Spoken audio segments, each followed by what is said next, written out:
João Batista Teixeira, sou professor do Departamento de Inglês e faço parte da atual diretoria da ProPuc, e é com grande prazer que nós estamos aqui hoje para debater o importante livro do professor Paul Singer, que está aqui presente, e essa atividade, então, foi organizada pelo Boitempo e teve todo o apoio aqui da ProPuc, e espero que tenhamos aqui um excelente debate, uma excelente...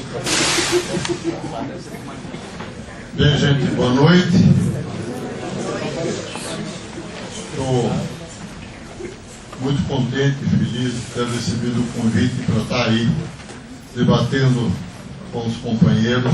Lamento a ausência dos que não puderam vir, por motivos chatos, que é de saúde.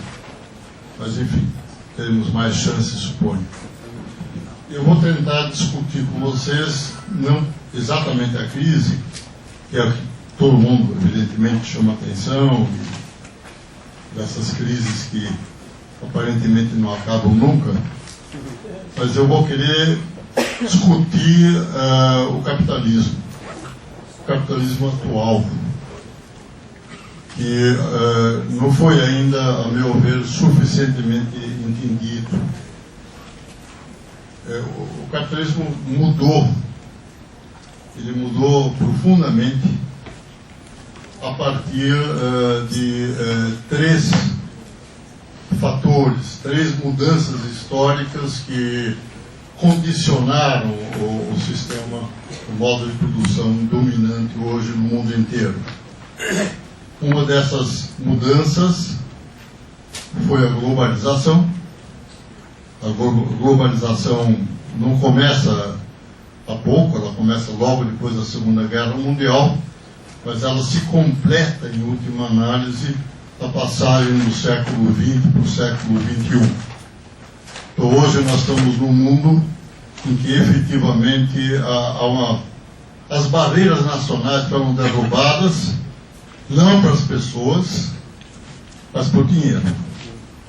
O capital hoje se movimenta entre os países com uma liberdade que provavelmente desde os anos 30 ele não tinha. Ele conquistou. Então, essa globalização é uma globalização capitalista, comandada pelo capital, e infelizmente um capital neoliberal. Então, a segunda grande transformação foi a contra-revolução neoliberal. Acho que sobre isso todos vocês leram e ouviram bastante. Não tenho muito de novo a acrescentar, a não ser que o neoliberalismo foi uma reação a grandes avanços políticos, culturais, econômicos e sociais dos anos 30 e, sobretudo, dos anos 40, quando nós conseguimos derrotar o nazifascismo e, com isso, garantir a sobrevivência da democracia numa boa parte do mundo. A derrota do nazifascismo abriu um período de 30 anos que os franceses chamam de 30 anos gloriosos do capitalismo, que o capitalismo cresceu como nunca e, ao mesmo tempo, houve uma certa distribuição da renda, houve grandes avanços na produtividade, mas os frutos desse aumento da produtividade foram partilhados com os trabalhadores, e não porque os capitalistas de repente ficaram muito bonzinhos, mas porque os trabalhadores se reforçaram. Pode-se dizer que nesses 30 anos, que são mais ou menos de 45 a 75, houve uma hegemonia política da classe trabalhadora. O capitalismo continuou capitalismo, evidentemente. Mas dentro do capitalismo, o capitalismo democrático, os outros foram derrotados e desapareceram. A classe trabalhadora, os partidos, as organizações sociais e assim por diante, conquistaram um terreno, um poder que jamais tinham conquistado antes, e ocasionaram o que se poderia dizer um capitalismo menos selvagem, um capitalismo com providência social, com serviços públicos sociais gratuitos, principalmente educação e saúde. Tudo isso são conquistas históricas dos trabalhadores desses 30 anos. O neoliberalismo foi uma tremenda reação a isso. Obviamente, a classe capitalista pagou um preço por ter que, de certa forma, pagar pelos custos do chamado estado de bem-estar social.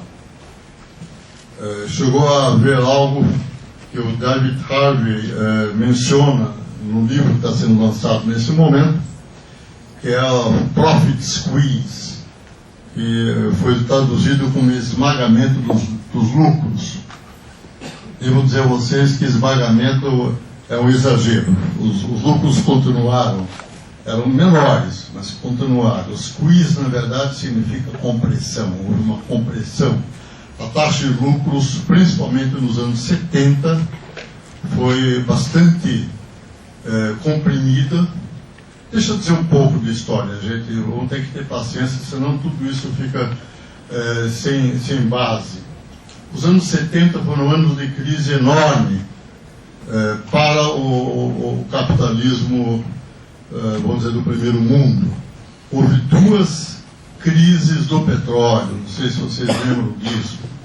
E essas crises do petróleo causaram enormes inflações. Houve inflações latino-americanas na Europa, na Itália, na Inglaterra. E essas inflações causadas pelo aumento de 400% do preço do petróleo, e não há substituto para o petróleo. Quando aumenta o preço, todo mundo tem que pagar, porque senão a vida para. Tudo é movido dos países por derivados de petróleo, por combustíveis.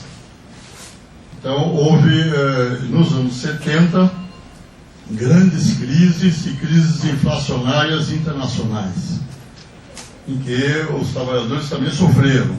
E nas inflações, conseguir preservar o salário real é complicado, é muita luta.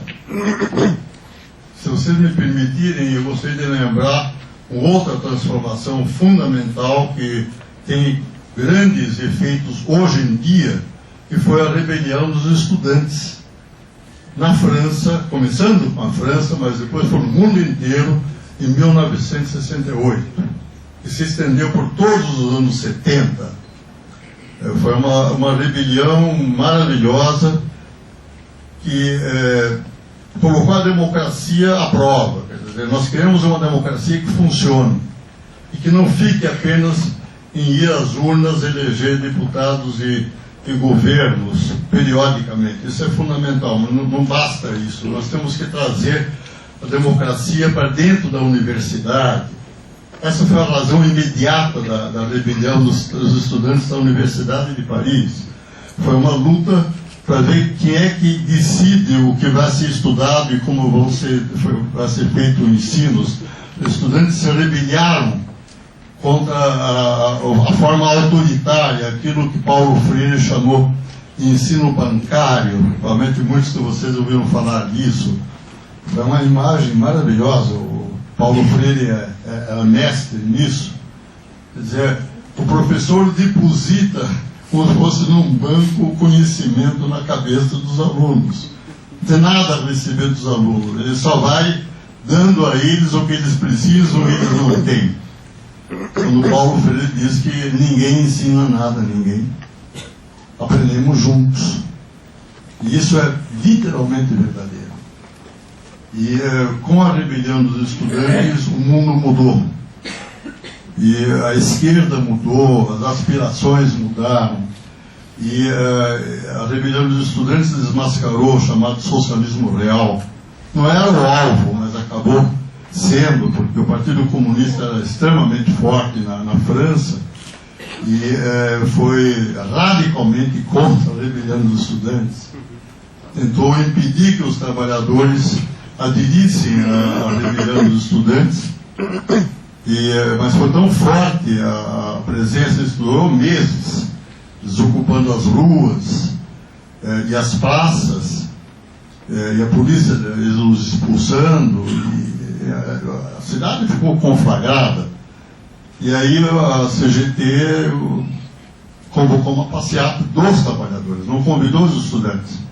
Só que eram para vir 10 mil e acho que chegaram 200 mil. Quer dizer, os trabalhadores foram em massa e aderiram direto à rebelião dos estudantes. Uma coisa meio parecida que está acontecendo hoje no mundo, né? O Occupy Wall Street está ganhando o apoio de todo o movimento operário americano. Eu não tenho dúvidas que isso deve se repetir na Espanha, na França, na Grécia, em todos os lugares, possivelmente no Brasil também. Estou querendo dar um pano de fundo para tentar explicar para vocês esse capitalismo esquisito no qual nós estamos hoje. A contra-revolução neoliberal, ela nasce nos anos 70, ela foi preparada décadas antes, ela já estava toda ela conformada, ela teve a chance de fazer um ensaio. Esse ensaio se fez no Chile de Pinochet. Foi o primeiro país que aplicou as propostas neoliberais a ferro e fogo, e uma parte dessas propostas existe até hoje ainda sobrevivendo no Chile democrático, o que está ocasionando um vasto movimento de protesto estudantil no Chile, como todos vocês sabem, para que, como no resto do mundo, o estudo seja um direito do cidadão e, portanto, gratuito. Não tem educação pública no Chile, por incrível que pareça. Então, voltando ao ponto central, o neoliberalismo surge como proposta de solução anti-inflacionária, principalmente, porque nos anos 70 houve, de fato, muita inflação. O keynesianismo foi rejeitado pelos economistas por ser inflacionário, e, a partir daí, a globalização assumiu uma feição totalmente reacionária. Só para dar um exemplo, o livre comércio se dá de produtos industriais. Essa foi a essência da globalização. A queda das barreiras, mas só dos produtos industriais, não nos produtos agrícolas.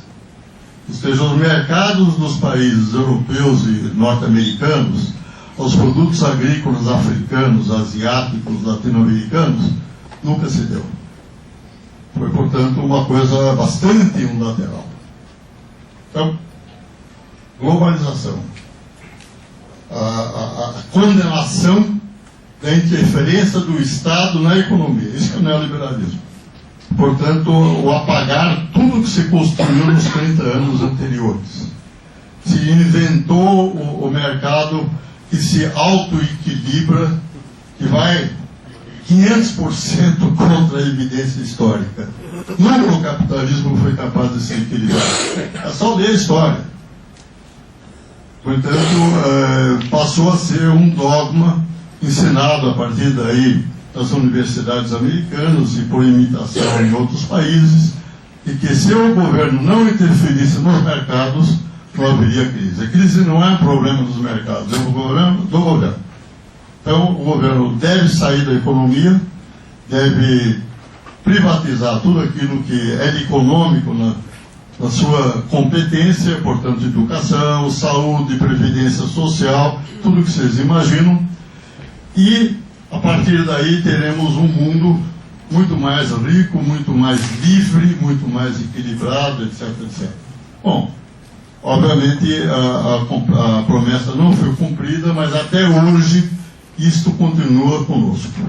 Nós estamos num mundo em que a direita é neoliberal mesmo, e infelizmente no primeiro mundo, principalmente na Europa, a esquerda acabou ficando neoliberal também. Não me perguntem por quê. É muito difícil explicar. Mas que é um fato, é. É um fato. Bem, qual foi o efeito disso? Isso que é o mais interessante. O efeito disso foi que o setor financeiro, que é um setor auxiliar no capitalismo, em qualquer sistema econômico. Você precisa ter um setor que oferece serviços financeiros, fica com a tua poupança e emite meios de pagamento. Os bancos são para isso. Eles não são. O banco, portanto, todo o sistema financeiro é, de certa forma, representado por bancos. Existem corretoras, agências de risco, etc. Não dá tempo nem de falar de tudo isso, mas o que é que o setor financeiro faz? Ele fundamentalmente fornece meios de pagamento, guarda o dinheiro que nós não gastamos, nossa poupança, e principalmente financia a economia real, a economia que produz coisas que satisfazem necessidades nossas, a economia que produz comida, que produz roupa, produz casa, produz serviços de transporte, de comunicação, de recreação, enfim, tudo que satisfaz necessidades humanas. Não precisa ser material, pode ser material ou imaterial, pouco importa. Chama-se economia real. A outra chama-se economia financeira. A economia financeira é virtual, mas ela fornece serviços que no capitalismo são absolutamente essenciais. Se o setor financeiro se arrebenta, se os grandes bancos quebram, o setor financeiro, o setor real entra em crise, os trabalhadores perdem o emprego, o país se empobrece. É fundamental pensar nisso, porque senão a rendição do governo social-democrata, socialista, como quiserem, da Grécia, da Espanha, de Portugal e outros, as exigências do capital financeiro, não dá para entender.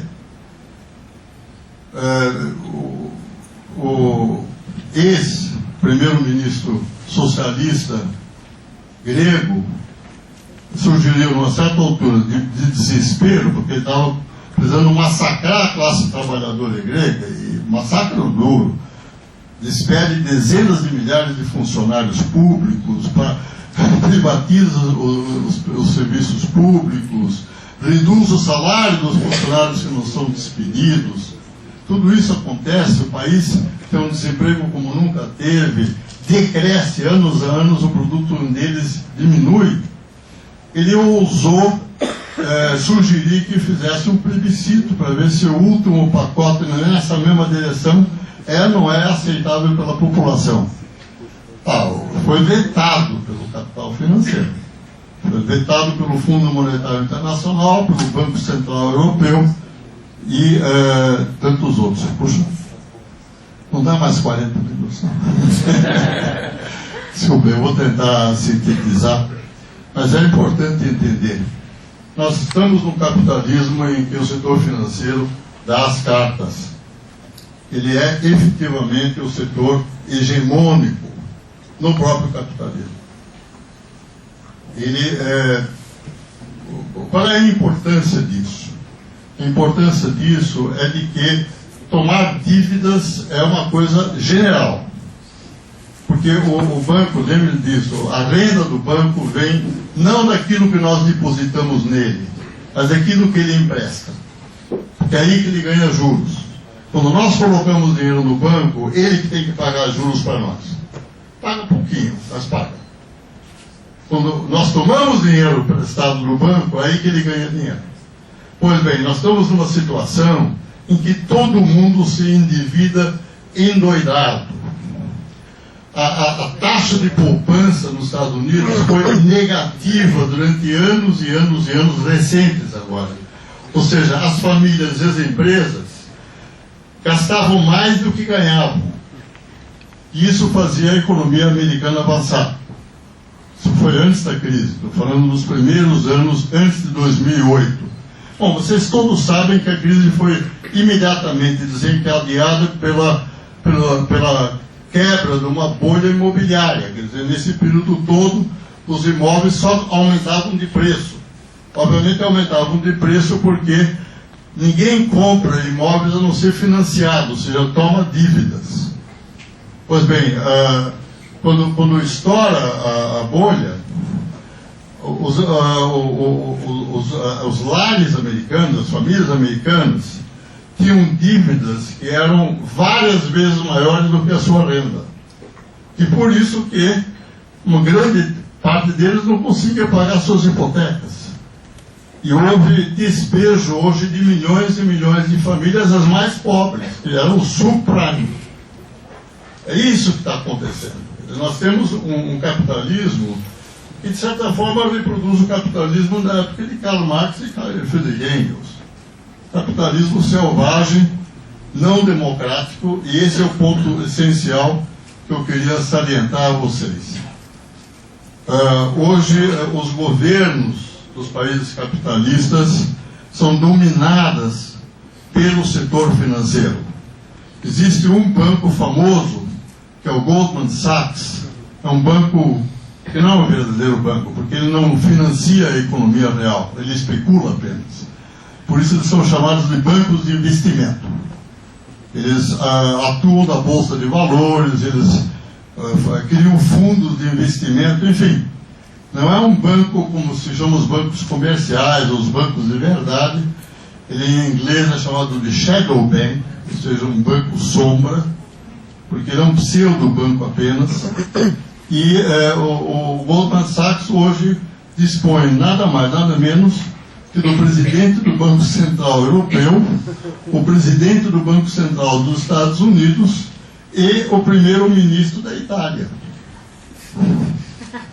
Quando o Berlusconi caiu, escolheram alguém sério, que conhece economia e que era gerente ou diretor ou qualquer coisa do Goldman Sachs também. Ou seja, eu estou me referindo, eu queria dar esse dado a vocês porque fico meio com vergonha. Eu estou trabalhando um livro que se chama The Debt Trap and Capital, ou seja, em português, a armadilha da dívida e o capital. Foi feito por um casal, Bruno Reuland, que é um belga, que é o diretor da Cicopa. Cicopa é a Central Internacional dos Cooperativos de Trabalho, e Cláudia Sánchez Pajo, uma argentina. Eu conheço os dois, que é uma economista assim, de primeira, e os dois fizeram esse livro, e eles mostram isso assim com números. Espero que rapidamente seja traduzido ao português. Sinceramente, acho que vale a pena, porque ele tenta, o que eles mostram é basicamente isso. O mundo está endividado. As empresas estão profundamente endividadas. Os países estão endividados. Os países são hoje subordinados a quem é o dono da sua dívida. A dívida é leiloada nos bancos, nas bolsas de valores. Quem é o dono da Grécia hoje são os bancos que seguram, estão financiando, por assim dizer, a dívida pública da Grécia. Isso vale para a Espanha, vale para todos os países, valeria para nós também. O Brasil escapa disso. O nosso capitalismo não é o que eu estou descrevendo. Sabe por quê? Porque nós temos o Banco do Brasil, o BNDES, a Caixa Econômica e alguns grandes bancos regionais, como o Banco do Nordeste e o Banco do Norte, e também no Sul. Ou seja, metade do setor financeiro brasileiro é estatal. E, portanto, não especula, não é neoliberal, está a serviço de quem o povo escolheu para governá-lo. É outra história. A China também é assim, a Índia também é assim, ou seja, os emergentes que estão fora da crise, que não estão com desemprego enorme, estagnados ou decrescendo, basicamente porque o seu setor financeiro continua dependente daqueles que o povo escolheu. Eu vou terminar dizendo o seguinte: hoje a democracia capitalista, a democracia dos países avançados, está em enorme perigo. Porque é uma desmoralização, gente. Os portugueses, os espanhóis e os gregos escolheram governos de esquerda. Os governos de esquerda fizeram políticas de direita. Óbvio, fizeram de direita. Quando houve eleições, o povo acabou votando na direita mesmo. Se é para fazer política de direita, vamos escolher os partidos. Mas aí é o que aconteceu. efetivamente é o que aconteceu. A América Latina é diferente, gente. Não me perguntem por quê, porque ele me deu mais 5 minutos, e 5 minutos eu não consigo explicar. Quem sabe no debate a gente pode aprofundar alguma dessas coisas que eu estou querendo dizer a vocês. Mas esta é uma crise de 3 armadilhas: a armadilha do consumo, a armadilha da liquidez e a armadilha da dívida. Tem uma lógica isso. Há um enorme esforço do setor financeiro e do setor comercial de levar os consumidores a se endividar. Comprar mais carro, comprar mais casa, comprar mais televisão, comprar mais computador, etc, etc, etc. O grau de endividamento das famílias é apavorante. Não no Brasil, não há tanto, mas nos Estados Unidos é uma coisa grave. Por isso que fala-se em armadilha. Não é nenhum exagero da Cláudia e do Bruno. Acho que eles pegaram extremamente bem. A armadilha da liquidez é algo que Marx já tinha percebido, provavelmente outros também. Isto é, quando há uma crise, a crise começa por eliminar o crédito. Grandes bancos quebram e ninguém mais tem confiança. Os bancos não têm mais confiança uns aos outros. O sistema interbancário, que é muito importante, ele cessa assim que começa a crise. E depois ninguém empresta mais para ninguém. Não só os bancos não emprestam entre si, mas não emprestam para a indústria, não emprestam para o comércio. E essa falta de empréstimos faz com que a demanda caia. Uma grande parte do que se compra a prazo. Se você não pode mais comprar a prazo, o que acontece? Não compra. Inclusive porque as pessoas guardam dinheiro. É um processo de entesouramento. Essa é a segunda armadilha. E a do consumo e a da liquidez acaba somado numa crise de endividamento. O ponto central é esse. A força do setor financeiro não é só política, ela é essencialmente econômica. Ela praticamente tem aos seus pés a economia real. A economia real só se mexe se puder pagar o que ela deve aos bancos e assim por diante. E os bancos, se ninguém pagar, quebram. E aí é fantástico. Houve uma concentração enorme entre os bancos. Os bancos hoje mandam no sistema. Deixa eu dizer última coisa. Isso vai provavelmente dar um artigo no Le Monde Diplomatique em português, do meu grande amigo Ladislau Dubor. Houve uma pesquisa feita com 44 mil e tantas transnacionais, as maiores empresas do mundo. Empresas que estão em muitos países. E eles conseguiram, são suíços, é uma entidade suíça, pegar os laços que há entre essas 44 mil. E eles perceberam de que há uns 1.000 e poucas que possuem as demais. Dessas 1.000 e poucas transnacionais, 3/4 são financeiras. Isso eu acho que dá uma ideia desse tipo estranho de capitalismo. É inédito historicamente. Nunca o capitalismo foi desse jeito.